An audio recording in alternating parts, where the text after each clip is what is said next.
मैं स्वागत करता हूं आपका कहानी आपकी और हमारी के पहले भाग में। मेरा नाम अमित है और मैं कहानियां सुनाता हूं। सुबह सुबह की खिली खिली धूप मेरे चेहरे पर पड़ रही थी, लेकिन नींद कम वक्त इतनी अच्छी आ रही थी कि मैं क्या बताऊं। ये नींद भी कम वक्त पता नहीं सुबह सुबह के पहर में क्यों आती है। एक प्यारी सी आवाज़ मेरे कानों में पड़ती है, सावी सावी बेटा उठ जा। मैं थोड़ा कसमसाती हूँ और नींद में ही थोड़ा नखरा करके माँ से कहती हूँ, माँ माँ उठ रही हूँ ना, और सोने दो। तभी माँ कहती है, अरे तुझे आज याद है, आज इतवार है, तूने बच्चों को पढ़ाई के लिए जल्दी बुलाया है। मैं बिजली की रफ्तार से उठ खड़ी होती हूँ। माँ मेरे सर पर हाथ फेरती है और मैं उनके गले लग जाती हूँ। सुबह सुबह की खिली खिली धूप, माँ, कितना अच्छा कॉम्बिनेशन था ना ये। खैर, इन बातों में मैं आपको अपना परिचय देना तो भूल ही गई। मेरा नाम सावी है। मैं फ़िलहाल ग्रेजुएशन के बाद अपने घर पे बच्चों को पढ़ाती हूँ। 4 भाई 2 बहनें हैं। मैं सबसे छोटी हूँ। घर में मेरे सभी भाई बहनों की शादी हो गई है। अब माँ पिताजी को सिर्फ मेरी ही शादी की चिंता सताती है। पिताजी थल सेना में काफ़ी ऊंचे पद से रिटायर्ड हुए हैं। उन्होंने जितना लोन लेते रहे, एक एक बच्चे की शादी करते रहे, और उसके बाद में जो रिटायरमेंट से कुछ पैसा बचा वो उन्होंने दिल्ली में शहर के एक छोटे से इलाके में घर ले लिया। सेविंग्स ख़त्म हो गई। जो पैसा बचा वो घर में चला गया। जो पेंशन आती है वो घर के अपने ही कामों में खर्च हो जाती है। और वो जोड़ते भी तो किस लिए? बस यही चिंता थी उनको, क्योंकि एक जिम्मेदारी उनकी रह गई थी, मेरी शादी। खैर, जिंदगी यूं ही गुजर रही थी। सब कुछ ठीक था। कहीं ना कहीं घर में प्यार घटता जा रहा था और सूनापन बढ़ता जा रहा था। जहाँ पहले चारों भाई पिताजी की इतनी सेवा करते थे, मिलजुल कर रहते थे, आज एक दूसरे से कटे कटे रहने लग गए थे। मैं ये महसूस कर रही थी। घर में कभी रिश्तेदार आते थे तो कभी कोई भी खाना खाए बगैर नहीं जाता था। लेकिन आज घर में चाय बनाने के बाद में अगर कोई बिस्किट वहाँ पर मंगाने के लिए भी सब एक दूसरे का मुंह देखते थे।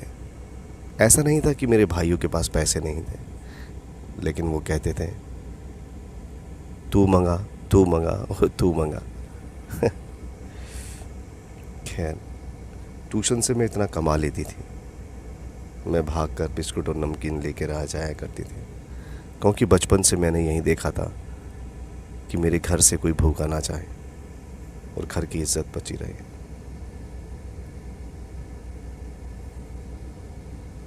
शाम का वक्त था। मैं भाभी के साथ में खाना बनवाने की तैयारी कर रही थी। हमारे यहाँ खाना बनाने के लिए पिताजी ने एक रूल बना दिया था। एक दिन बड़ी भाभी बनाएगी, दूसरे दिन छोटी भाभी, तो तीसरे दिन उससे छोटी वाली। आज का दिन सबसे छोटी वाली भाभी का था। वो रोटियां बेल रही थी और मैं सेक रही थी। इतने में लाइट चली जाती है। पता नहीं उन्हें क्या सूझता है, वो मेरे पीछे आकर इतनी तेज़ गुदगुदी कर देती है। मैं खिलखिला के हंस जाती हूँ और सच बताऊँ, मैं बहुत डर भी जाती हूँ। वो गुदगुदी करके एकदम से भागती हैं। मैं उनके पीछे भागती हूँ, भाभी आप बहुत गंदी हैं, मैं डर गई थी। और वो सीधा छत पे जाती हैं। छत पर माँ बैठी होती है। मैं माँ से टकरा जाती हूँ, गिर जाती हूँ। अरे मुई, तू क्या कर रही है? क्यों इतना तेज भाग रही है? देखो ना माँ, भाभी ने मुझे इतनी तेज़ गुदगुदी की और मैं यहाँ पर, और हम ठहाके मार के दोनों भाभी और नंद एक दूसरे लिपट कर हंसने लगते हैं। जैसे ही हंसी ख़त्म होती है मैं भाभी से कहती हूँ, भाभी पता नहीं कितने दिनों बाद मैं आज इतना खुलकर हंसी हूँ। भाभी कहती है, मैं जा रही हूँ परसों अपने मायके, तुम्हारे भैया छोड़कर आ रहे हैं। मैं एकदम से उदास हो जाती हूँ, न जाने क्यों। और भाभी से कहती हूँ, क्या भाभी, अभी तो आप मत जाओ, बड़ा उदास सा लगेगा सब कुछ। भाभी कहती है, तो तुम भी चलो ना।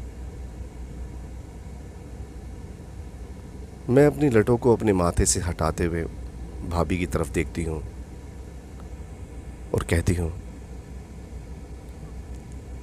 भाभी मन तो मेरा भी बहुत कर रहा है,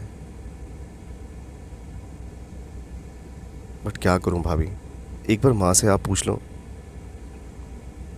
अरे मेरी बन्नो, तुम बोलो तो सही, माँ को तो मैं मना लूँगी। और भाभी चहचहाती हुई मुझसे लिपट जाती हैं। मैं कहती हूँ, ठीक है भाभी, अगर माँ मान जाएगी तो मैं चल दूँगी आपके साथ।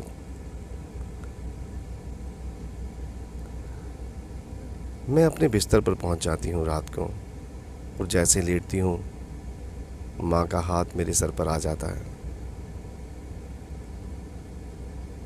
मैं माँ के सरसराते हुए हाथ को पकड़कर माँ से कहती हूँ, माँ कितना बदल गया है सब कुछ।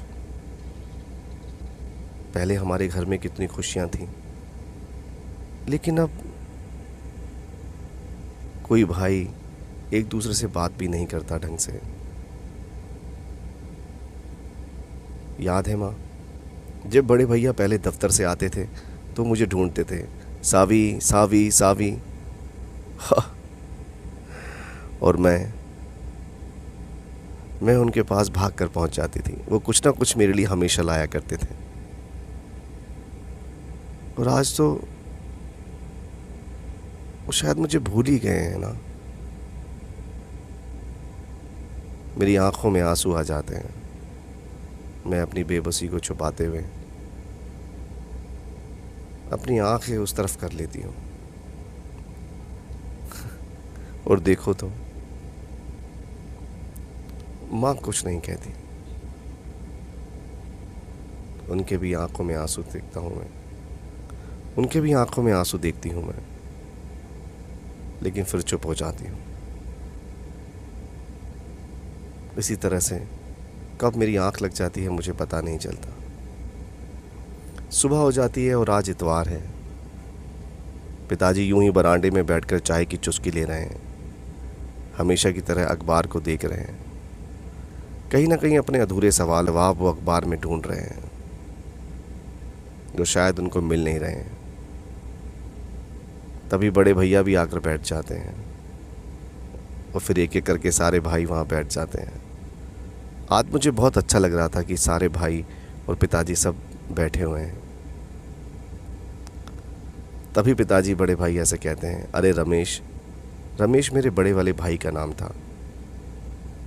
अरे रमेश, तुमने सावी के लिए कोई रिश्ता देखा क्या? हाँ पिताजी, राम बाबू से कहा है मैंने। उन्होंने कहा है कि जल्द से जल्द कोई रिश्ता बताते हैं वो। पिताजी सभी की तरह वही पहले वाली बातें करते हैं। पिताजी पहले की तरह ही सेम अपना पुरानी बात कहते हैं, दोहराते हैं। देखो भाई, तुम चारों यहाँ बैठे हो, मैंने पूरी ज़िंदगी नौकरी की है, और नौकरी करके जो भी कमाया उससे तुम लोगों की शादी करी, परवरिश की, और अब ये घर खरीद लिया है। अब सावी की शादी की जिम्मेदारी तुम्हारी है। भाई मिलकर उसकी शादी करो। बड़े भैया कहते हैं, पिताजी मेरा तो काम ही नहीं चल रहा है। मैं तो अपने बच्चों की ढंग से फीस भी नहीं भर पाता हूँ। मंझले भैया बोलते हैं, आपने हमारी शादी करके कौन सा एहसान किया पिताजी? ये सभी माँ बाप की जिम्मेदारी होती है। अब हम कहाँ से लाएं इतना पैसा उसकी शादी के लिए? और बड़े भैया तो ऐसे ही बोलते रहते हैं, खूब अच्छा काम चल रहा है, शादियों में जाते हैं, भाभी के लिए नई नई साड़ियाँ लाते हैं, मुझे देखो। पिताजी को बहुत तेज गुस्सा आ जाता है। पिताजी कहते हैं मैंने अपना ज़्यादा से ज़्यादा प्रोविडेंट फंड कटवाया, तुम्हारी हर ज़रूरतों को पूरा किया, और आज तुम ऐसा कहते हो मैंने अपने लिए कुछ नहीं किया, सिर्फ तुम्हारे लिए किया। और आज तुम कहते हो कि मेरी जिम्मेदारी थी। मझले भैया फिर से बोलते हैं बहुत तेज से, बस पिताजी बहुत हो गया, मैं कहाँ से करूँगा, मुझे झंझट से दूर रखना। पिताजी को बहुत तेज गुस्सा आ जाता है। वो हाथ उठाते हुए मझले भैया की तरफ दौड़ते हैं। बड़े भैया उनको पीछे से पकड़ लेते हैं, और जैसे ही वो उनको पकड़ते हैं पिताजी के सीने में बहुत तेज़ दर्द हो जाता है और वो पीछे की तरफ गिरने लगते हैं। इधर से मैं भागती हूँ, उधर से माँ भी भागती है। घर में हाहाकार मच जाता है, चीख पुकार हो जाती है।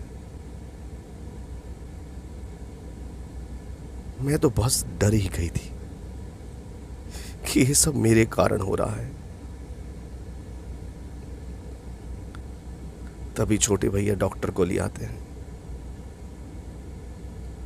डॉक्टर कहता है मैंने कुछ दवाइयाँ दे दी हैं, इनके दिमाग में ज़्यादा जोर मत डलवाइए, अगर ऐसा ही सोचते रहे तो कुछ भी हो सकता है। अभी ठीक है, इनको टाइम से दवाई दे दीजिएगा।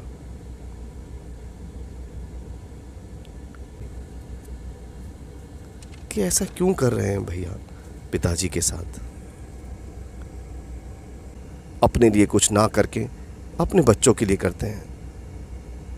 लेकिन ये कैसी विडंबना है कि जब बच्चे बड़े हो जाते हैं तो वो इस तरह सोचते हैं। क्या कोई आदमी डूबने के लिए भी तैरता है?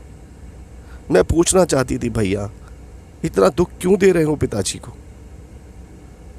खैर उस दिन मुझे याद है, मैं बहुत रोती रही। तो दोस्तों, ये था कहानी का पहला भाग। आपको कैसा लगा? क्या मैं कहानी को जारी रखूं, आगे बढ़ाऊं? क्या हुआ सावी का? इन सारे सवालों के जवाब मैं कहानी आपकी और हमारी के अगले भाग में कहूँगा। मैं आपका तहे दिल से शुक्रिया अदा करता हूँ कि आपने मेरी कहानी को अपना वक्त दिया, उसको सुना।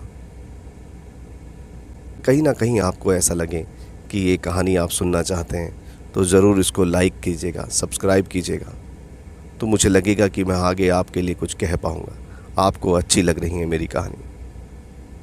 नमस्कार।